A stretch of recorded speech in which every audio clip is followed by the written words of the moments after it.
On a normal day, 138 ships pass through here. Tankers the length of 4 football fields, carrying enough oil to power cities, fuel airlines, and keep factory floors running across 3 continents, one after another, every single day. Right now, that clock has stopped. The Strait of Hormuz, the narrow passage between Iran and Oman at the mouth of the Persian Gulf, has been effectively closed for nearly 2 months.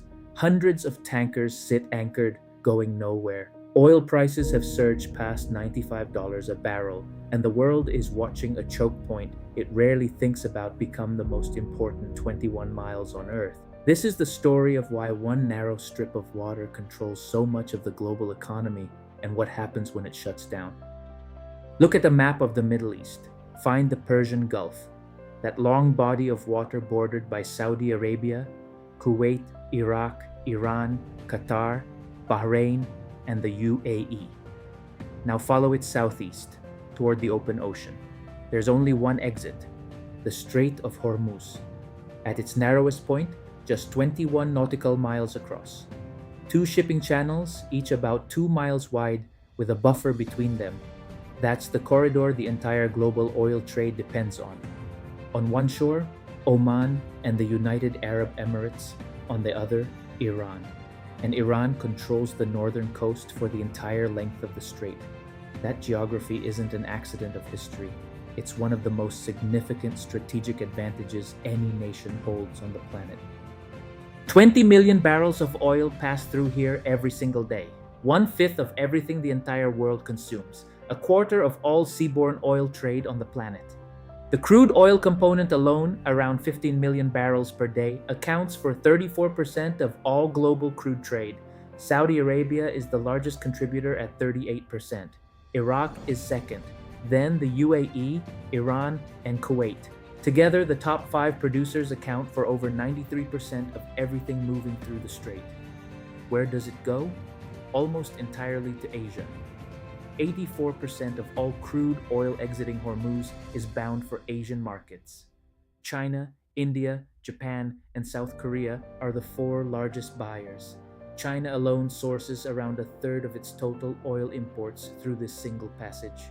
The United States gets only about 2% of its petroleum consumption from Persian Gulf sources via Hormuz. In late February, US and Israeli forces launched coordinated strikes on Iran, targeting nuclear infrastructure and military command centers. The world had anticipated this moment for years. When it came, Iran's response was immediate. The IRGC, Iran's Revolutionary Guard Corps, shut the Strait of Hormuz. Not partially, effectively, completely.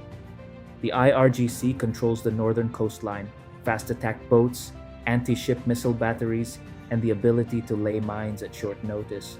Iran has rehearsed closing this strait for decades. On the other side, the United States has positioned 2 carrier strike groups in the region, the USS Abraham Lincoln in the Gulf of Oman, the USS Gerald Ford deployed for over 300 days, one of the longest carrier deployments in recent history. America controls the air, Iran controls the geography. Neither side can easily force a resolution through military means alone. When Hormuz closes, the effects don't stay in the Middle East. Brent crude was trading around $70 a barrel this time last year. It surpassed $106 within weeks of the strait closing. Today, it sits around $95 after a brief dip when Iran temporarily signaled a reopening before reversing course. Airlines run on jet fuel. Jet fuel comes from refined crude. Ticket prices rise immediately. Freight costs follow. And because oil underpins the production cost of almost every physical good, inflation pressure builds across the entire economy. In the United States, the national average for gasoline crossed $4 a gallon. The International Energy Agency responded with the largest emergency oil release in history, 400 million barrels from strategic reserves across member countries. But do the maths. The net supply loss from a closed Hormuz is somewhere between 14 and 16 million barrels per day. Those emergency stocks cover somewhere between 70 and 120 days at most. This is a buffer. It is not a solution. Japan sources roughly 90% of its crude from the Middle East, and around 70% transits Hormuz directly. India's actual current reserves, by some estimates, cover barely 20 days. Asia is the real front line of this crisis. The past few days have shown just how volatile this situation is. On Friday, Iran announced the strait was fully open, part of a ceasefire arrangement. Oil prices fell sharply, tankers moved, the world exhaled. By Saturday, Iran reversed course. The IRGC declared the strait closed again, fired on a tanker. The US Navy seized an Iranian cargo vessel in the Gulf of Oman. On Sunday, no tankers crossed. By Monday, oil was back above $95. Markets are now tracking each diplomatic signal in real time.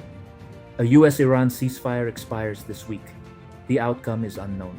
The Strait of Hormuz isn't unique in being strategically important. The world has other choke points, Malacca, Suez, Bab el-Mandeb, but Hormuz is different in one critical way. There is almost no alternative. Only Saudi Arabia and the UAE have pipelines that can bypass the strait. Their combined capacity covers barely a quarter of normal flow. Iraq, Kuwait, Qatar, Bahrain, and Iran have zero alternative infrastructure. Their oil is physically locked inside the Persian Gulf.